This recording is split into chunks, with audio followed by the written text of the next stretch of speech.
Hey you guys! So you can already guess from the pictures what project we're gonna work on today.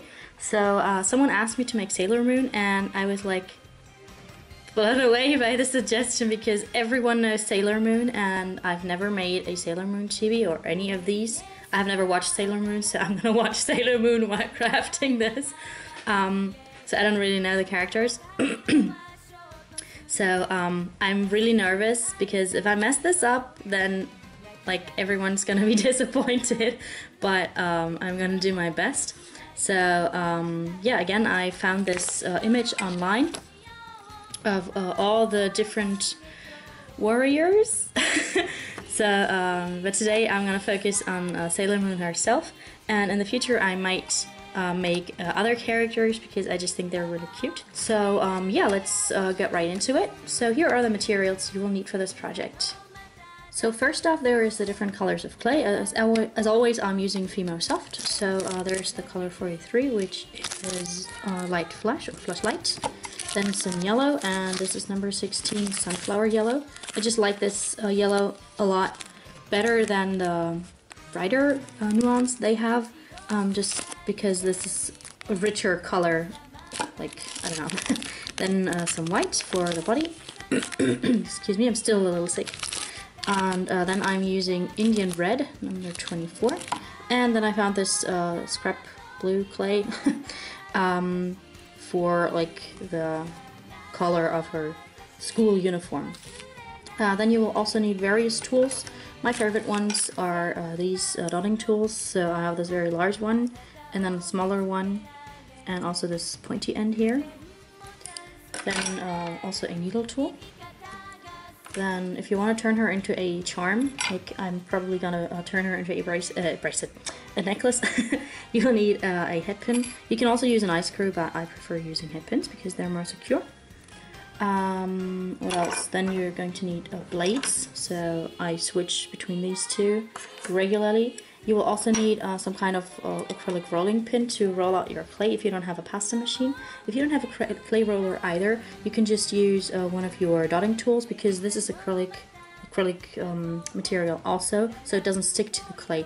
If you don't have this either, you can also just use a paintbrush like this, for example, to roll out your clay, because we're gonna need sheets of clay for the hair, and acrylic paints, which I'm not going to show right now.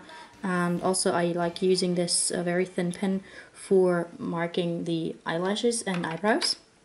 And then if you are daring, you can use like gemstones or rhinestones or whatever they're called for the decorations in her hair.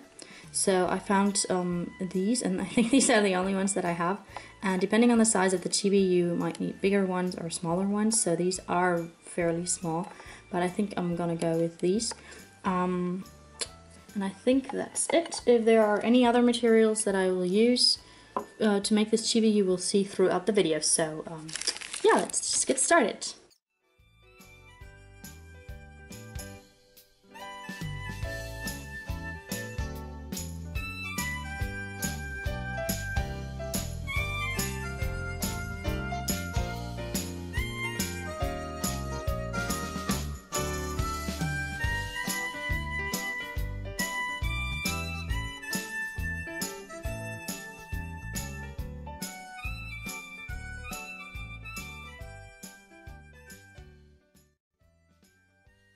So for the body, there's like two different ways to make it. You can either just use white because the neck of my chibis is not really visible, or you can use the technique that I also used for the Shingeki no Kyojin chibis, which is making the body from two different colors. So here's a ball of flash clay and a ball of white clay, and then just roll it between your palms to make teardrop shapes.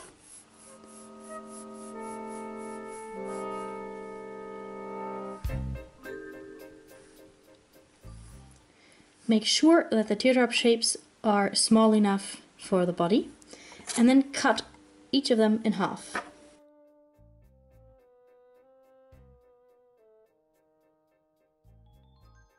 Take the bottom half of the white ball and the top part of the flesh colored clay, stick them on top of each other, and make the two colors bond. As I said, on my chibis the neck is not really visible, so I'm going to go with a plain white body. For the legs, roll out thin snakes in flesh and red, and then cut them to the desired length. You only want to have half a leg of flesh color because the other half will be the boot color, which is red. Then roll these up into balls, and then we are ready to make the legs. Then take 2 balls and stick them on top of each other, and then roll them out, push them together again, roll them out, and repeat that process until the 2 colors have bonded. Do the same thing to the other leg. To attach the legs to the body, cut them off at an angle. And attach the legs. The legs a little pinch at the front to make a boot. Like so. Sailor Moon, you can't see it here, but Sailor Moon has like really pointy legs. So I'm just gonna leave it like that. And after you've poked a hole in the body, so take your needle tool and twisting and pushing at the same time, make a hole. I am going to put the legs together like this because I think it looks really cute. You might want to slide in your head pin beforehand because you might not be able to do that after baking. So yeah, then go ahead and bake the 2 pieces for about 5 to 10 minutes, just so that you won't be able to distort the shape when you clothe her and when you make the hair. So the body and head have been in the oven for about 5 minutes to harden, so that I won't be able to distort the shape when crafting on the rest of the uniform. The skirt is easily distorted, but since the arms are going to be longer than the skirt, or they are going to end on top of the skirt, we have to craft the skirt first. So get out a sheet of white clay for the skirt, and then we can continue. It should be about a setting 6, I think. Usually I would like craft the skirt onto the body, but today we're not going to do that. So just make the ruffles like in your hand or on your work surface or whatever. And you're gonna need a fairly long strip because the ruffles take up a lot of clay. By the way, this is a setting 7.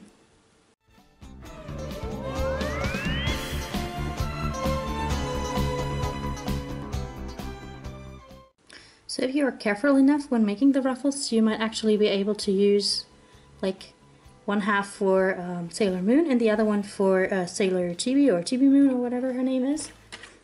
So go ahead and cut that in half. And obviously you're only going to need one half.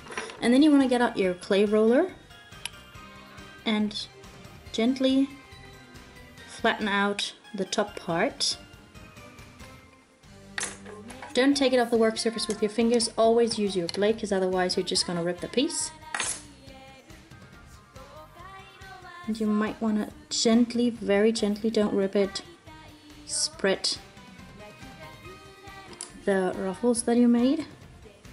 You might need a tool to do that. And then wrap the skirt around your chibi. Gently press.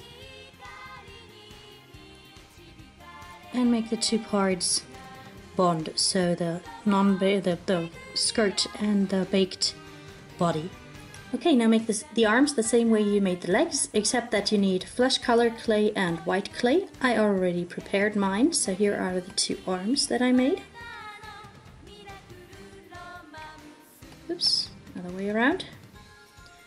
And again, cut them off at an angle before attaching them to the body. Now all of the Sailor Warriors have these stripes here. You can use a thin strip of the clay color of the strip here, or you can paint it on afterwards. I'm going to get out some red clay and then make the strips. There's an easy technique to that. Just roll out a thin sheet of the clay color that you need. Wrap it around the arms, cut off the excess, and then just make indents So here is my thin strip of clay, and then this is the setting 7 again. Make sure that it's straight, and then I'm going to use the dull end of my blade to make the indents. And since there is like 3 stripes on the cuff or whatever it's called, you need to make 2 indents.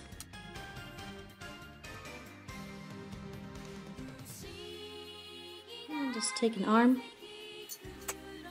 and wrap that around the arm. Cut out the excess and then smooth out the ends a little bit.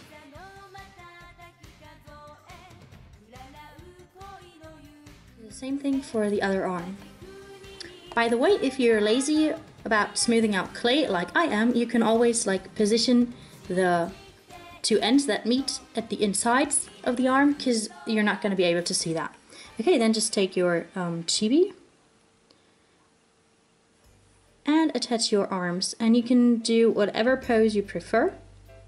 I'm just gonna let mine hang down to the sides because I think that is just too cute a pose.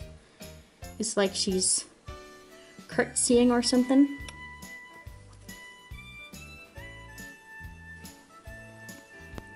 And you can also give her a little like pinch at the very end of the hands to make it look even cuter. Look at that, isn't it gorgeous? Okay, it's all white right now, but we're gonna fix that in a second. So get out a thin sheet of blue clay. Again, a setting 6 may be good, not too thin, because otherwise it might break. And then we can make the collar. So after I cut the strip, I cut a triangle and then I indented it on one side to the middle, so that I can slide in the head pin, so to say. And then just slide it on. Whoops. Just like so. Lightly press, a little goes a long way. And there you have the back. Now we are ready to make the bow. Or bows, because there's one on the front and also one on the back. The easiest way to make the bow is just to cut out triangles, but I think that's really lame. So I'm gonna try to make an actual bow, kind of. So first you wanna cut 2 triangles actually for the ribbon that like goes down on her chest. But the rest of the bow we're gonna actually make, so just curl up the sides like so. Then take a small strip and put that over the middle. You can skip this step if you want, because Sailor Moon has a little like pink heart in the middle. And to make the heart, take a teeny tiny bit of pink clay and then pinch roll it between 2 fingers to make a teardrop shape. Oops. And then use the dull end of your blade to make an indent at the top. And then slightly press it to get a little heart. And then you can attach that on top of the bow.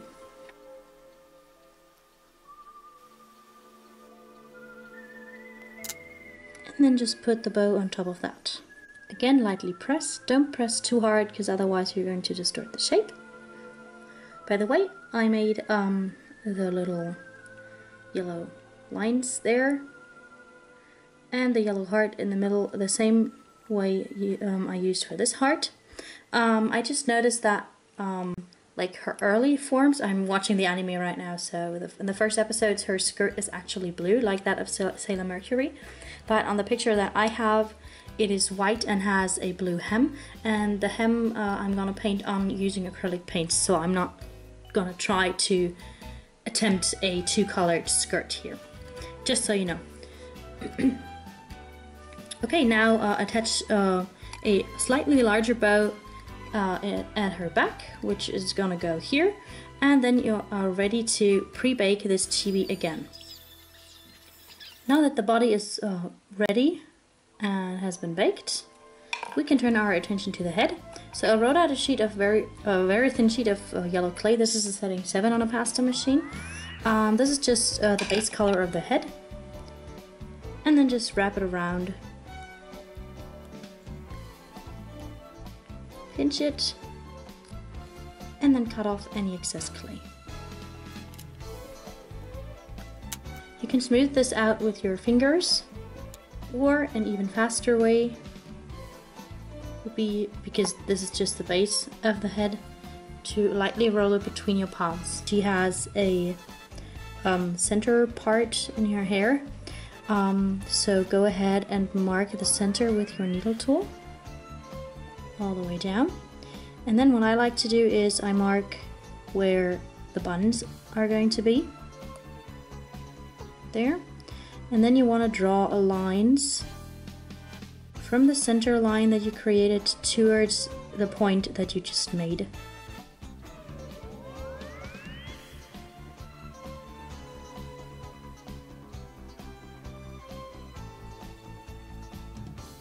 Before we can add the bangs, we need to make the ears, so get out some flash colored clay and prepare 2 ovals.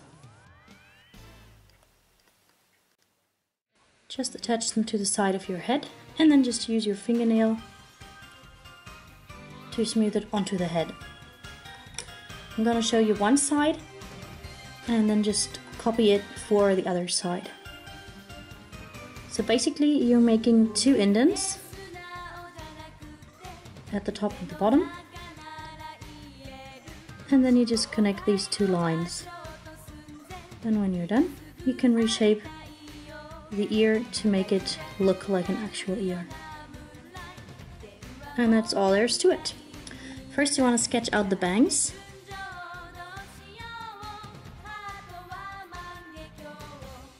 And then apply some texture.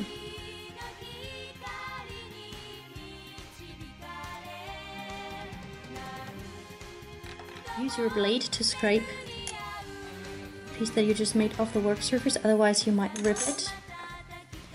And then I usually attach my head onto the needle tool that I have, just because it's easier to work that way. Attach the bangs.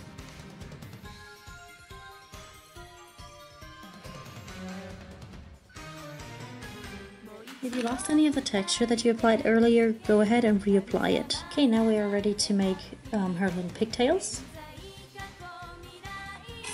And for that, get out your flexi blade or whatever this one is called. Measure the height of the head plus the body, so you know how long your strips have to be. And then slightly, very slightly bend your blade and make cuts in your clay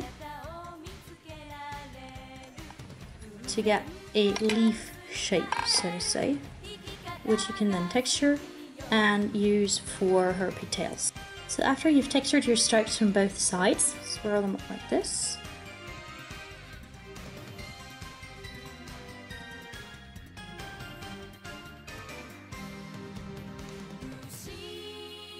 And then just press it onto the head upside down and let it dangle down.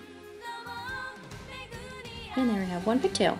Now make the other one, and then we can turn to the little balls that she has on her head. The buns, sorry.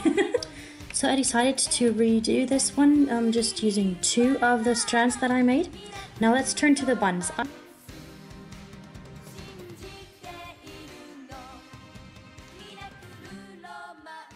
also already prepared 2 white dots. And then you just place your half buns on top of these and lightly press to make the 2 colors bond. Give them some texture too. Then scrape them off the work surface using your blade.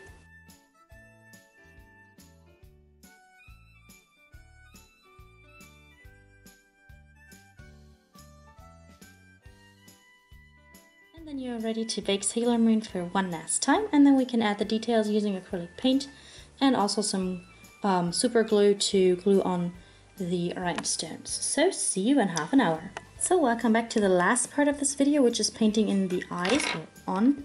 So I made the indent for the eyes using this really large end. so I might switch to this one. First coat is white, so just get out your preferred tool, dip it into the paint, and then dab it into the eye sockets that you made.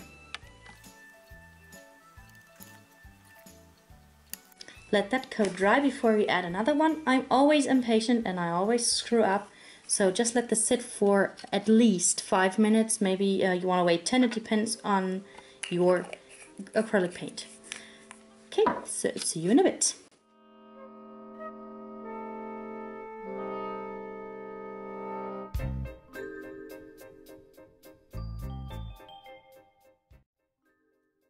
So here is the finished chibi. I also drew on or painted on the blue hemline of her skirt, so don't forget that. And after the paint has completely dried, you can go ahead and glaze your charm. I also added those, of course, little rhinestones, and then this really cute necklace chain that has beads on it. Okay, I hope you liked this tutorial. If you did, please give it a thumbs up and please share it, because Sailor Moon is such a famous character. Okay, hope to see you next time. Bye!